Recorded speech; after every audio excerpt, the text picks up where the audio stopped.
ready for a story of perseverance and faith. Let's dive into Genesis chapter 26 with Isaac. So there's a famine in the land. Isaac thinks of heading down to Egypt, but God says, stay put. Trusting God, Isaac settles in Gerar. Isaac's faith is tested when he claims Rebekah is his sister to protect himself.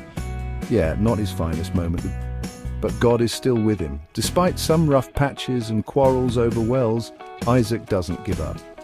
He keeps digging new wells and eventually finds peace at Rehoboth, a place God makes room for him. Then God appears to Isaac, blessing him and his descendants.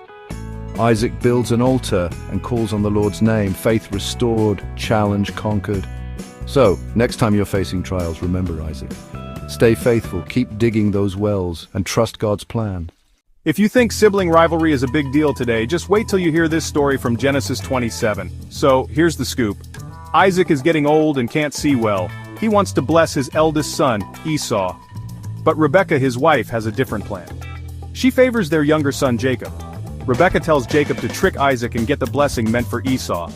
Jacob's like, but Mom, Esau's hairy, and I'm not. Rebekah's got it covered. She dresses Jacob in Esau's clothes and covers his hands and neck with goat skins. Jacob brings Isaac some tasty food, pretending to be Esau. Isaac's suspicious but goes along with it. He blesses Jacob, giving him the inheritance meant for Esau. When Esau finds out, he's furious, and Isaac's like, oops? But the blessing can't be taken back. So, what's the takeaway? Sometimes family drama can change the course of history. Want more crazy Bible stories? Hit that like button and subscribe. Imagine a dream so powerful it changes your life forever.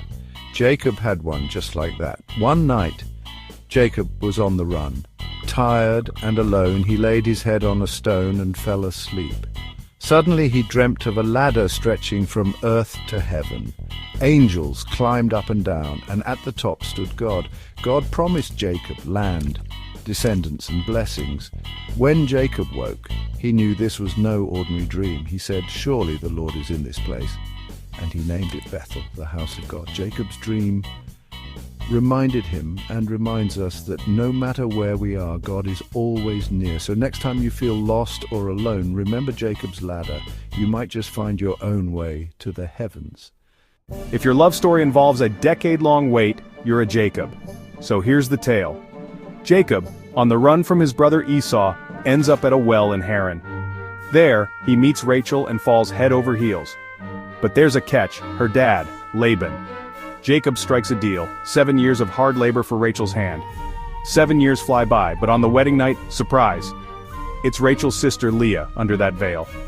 Talk about a plot twist. Jacob confronts Laban, who shrugs and says, in our place, the elder daughter marries first.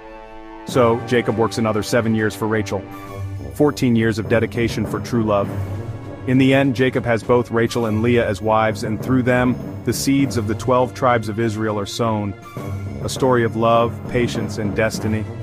A reminder that the path to our dreams is often winding but worth every step. What's something people don't know about sibling drama in the Bible? Genesis chapter 30 has the answer. So Jacob's got 2 wives, Leah and Rachel. They are awkward already, right?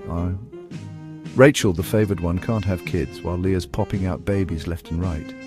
Rachel gets so desperate she has her servant Bilhah bear children for her. Leah's not about to be outdone, so she gets her servant Zilpah involved too. Talk about a baby race, but wait, there's more. Rachel finally prays, and guess what? Divine intervention.